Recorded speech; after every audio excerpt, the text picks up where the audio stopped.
Olá, meus amigos, minhas amigas do canal Espiritualizando.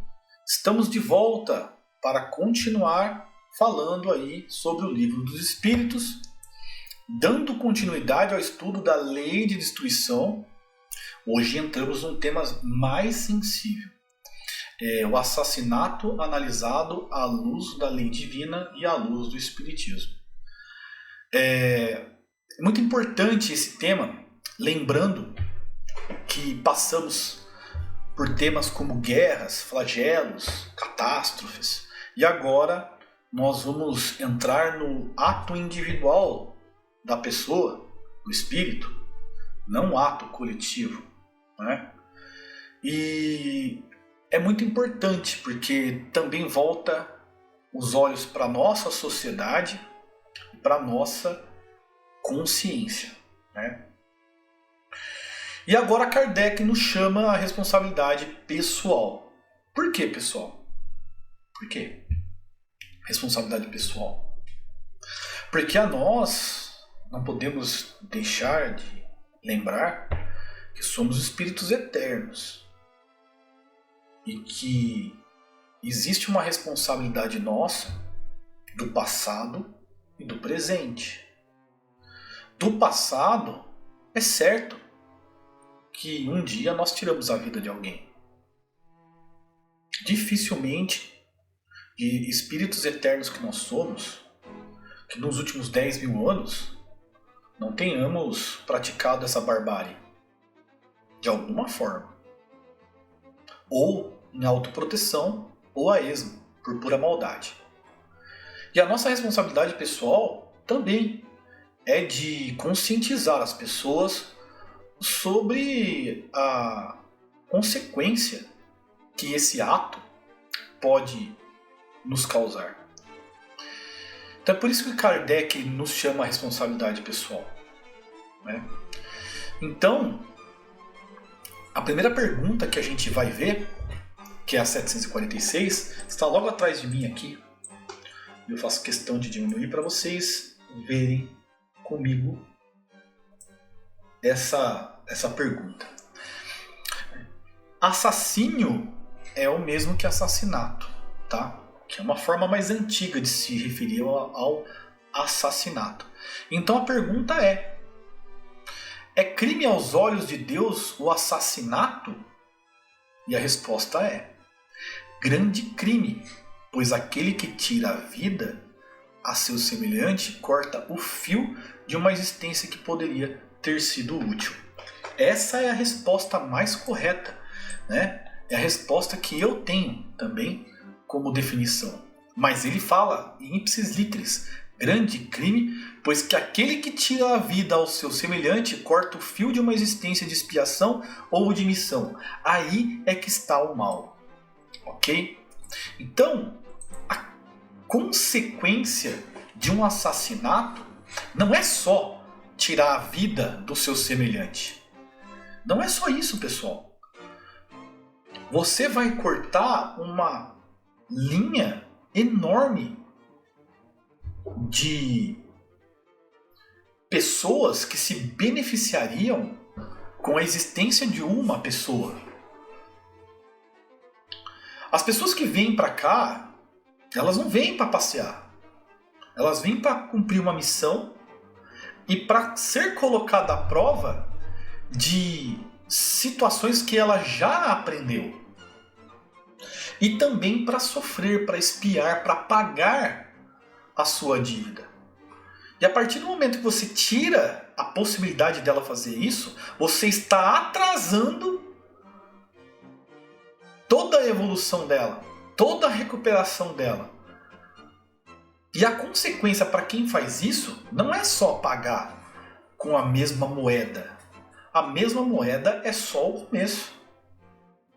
Quando Jesus falou para Pedro para ele embainhar a sua espada, quando ele arranca a orelha do soldado, se eu não me engano é um soldado romano, e fala: quem com a espada fere, pela espada será ferido, pela espada morrerá, é porque existe uma consequência de ação e reação. Primeiro ato, ação e reação. matou com tiro, provavelmente vai morrer com tiro também em uma vida, ou vai nascer com um problema, né, especificamente que você causou ao outro semelhante. Então, aquele que nasce com os braços defeituosos, as pernas, que a gente acusa a genética, nasceu com um problema genético nas pernas, no braço, consequência. Não é uma coisa do acaso. Consequência. Infelizmente, é a forma com que Deus nos educa, né? É uma forma com que Deus nos educa, porque Deus não pune por vingança, mas educa pela consequência, ok? Então, a partir do momento que você lança a situação, ela vai voltar para você na mesma intensidade ou pior, tá? Porque a ideia é correção, a ideia é educação. E você só educa, só é educado, você só entende o ensinamento quando lhe falta alguma coisa. Hoje eu tenho meus braços, olha que bonitinho, meus dedos. Se eu usar esses dedos para o mal, eu mesmo posso escolher, quando eu tiver consciência no mundo espiritual, de vir sem minhas mãos, porque eu sei que ela é o meu escândalo. E Jesus falava, quando os seus olhos for razão do escândalo, arranque-os. É a forma com que Deus nos educa, não é? E aí, Deus não pune por vingança, mas educa pela consequência. Então, disso a gente pode tirar alguns conceitos, algumas, vamos dizer assim, como posso dizer, algumas reflexões sobre o tema, como por exemplo, como a vida pertence a Deus, então ninguém tem autoridade moral para interrompê-la. Não é só o ato físico.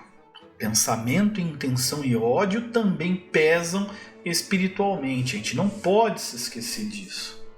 Às vezes o ato odioso, o sentimento pesado, já nos impulsiona diretamente para um umbral e a gente nem sabe. A partir do momento que você desencarna com ódio muito forte, as consequências podem ser até mais complicadas, ou tanto quanto, não vou dizer até mais, mas tanto quanto complicadas as consequências de alguém que tira uma vida, dependendo do ódio mortal que a outra pessoa tenha.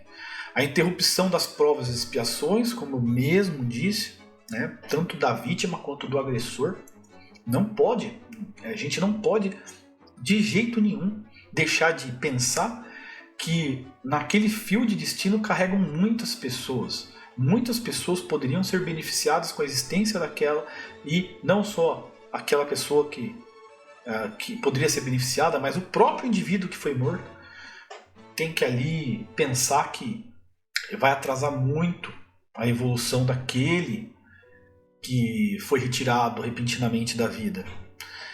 A responsabilidade sem condenação eterna. Existe sim, né, uma responsabilidade, e que dessa responsabilidade vai ter consequências, obviamente, por ato impensado, e que enquanto a gente não corrigir, nossa vida não volta a andar naquele sentido, naquele tema.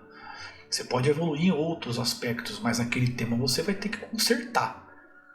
Aquele vai ter que um dia dar conta. E é aí que vem os nossos flagelos, as nossas mazelas, né? E aí é que vem a frase, né, que vem à tona as nossas consequências, que não são castigos arbitrários de Deus, mas são apenas consequências dos nossos atos. E a gente repete, Deus não pune por vingança, mas educa pela consequência. E ele educa com a mão pesada dele? Não. É apenas a lei que ele já colocou para que o mundo, o universo, fique sempre harmonizado. Se você desarmonizou algum centímetro do universo, e nós somos partes integrantes do universo, se você desarmonizou, vai ter que harmonizar. E como que você faz isso? Às duras penas. Às duras penas. Ou faça como Paulo de Tarso, que enquanto era Saulo, era o perseguidor de cristãos, que mandou matar, que matou, mas que de repente, no caminho de Damasco, ele se converte por inteiramente, deixa de fazer tudo que tinha vistas materiais, tudo que era profano, e passa a seguir cegamente Jesus. Por que cegamente? Porque foi o primeiro ato da conversão dele, foi a cegueira. A luz de Jesus era tão forte para ele que o cegou momentaneamente. Leiam o livro Paulo e Estevão e vocês vão ficar maravilhados com esse livro. Esse livro ele é sensacional e conta a história de Paulo, a história de Estevão. Vai contar um pouco da história da Casa do Caminho, que é a casa que Pedro e os apóstolos criaram, alguns deles, né, para fazer caridade. E aí vocês vão ver ali o que é conversão total. Ali sim, Paulo teve que pagar os seus pecados? Sim, claro. De alguma forma ele teve que pagar em outras vidas, né? Mas pensa bem, todo bem que nós fazemos anula o mal que um dia fizemos. Todo bem que nós fazemos será o nosso advogado pela eternidade. Essa frase é clássica e ela não é mentirosa. Ok? Então é isso, pessoal. A gente tem que entender as consequências de um ato impensado como esse, tá? E essa é a primeira pergunta, cuja resposta a gente deu agora ao longo desses mais de 10 minutos de vídeo. Então agora a gente encerra esse vídeo e passamos a falar um pouco mais no próximo. Não saiam daí, continuem fazendo a sua maratona, porque com certeza você tem muito a ganhar. Fiquem com Deus e eu vejo vocês no próximo vídeo. Até mais!